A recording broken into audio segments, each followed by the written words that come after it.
Federation of Khasi Janjan Garo People FKJGP Sobas Kasil District Pokajinglam Jong Babal se Kharbani General Secretary Ringkat Khar Kamau Kurat Circle Hakakat Patari Lebe Ahajap New Klaya Jurem Yaka Eklavia Model Residential School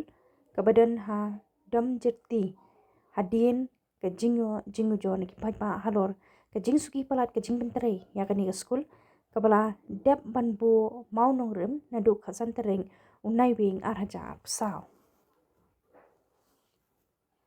Abakran sila patai kebor papal sekapani ulak kentu yau kontraktor maun ben syat no kloy ya kejing pentere ya kene ke project namar hadu menta parla satya ban penyeng buat tang ya kipaya jong skul ulama ham juru yau kontraktor ba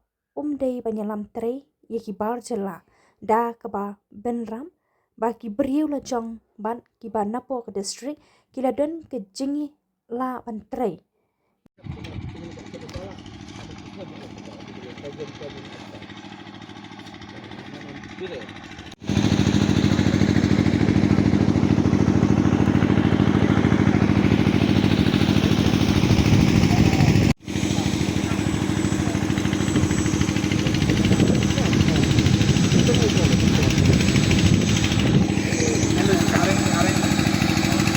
Nak kalian ke FVP Southwest Kasil ni lah yuk banuan jurip ya kan ka jintre nama tak kan ka ekalibia model school tehadin bagi lah yuk jingujur pa kepada ba kajing suki plat ni kontraktor bentre ne kam tehadin tang la apa yang ni iba nam tala asnem tam ni iba tang suyang tak ni nar ni tak ipur tak kinar rot la banong mo teh kalian keseng ko bentu kontraktor ba un yele ban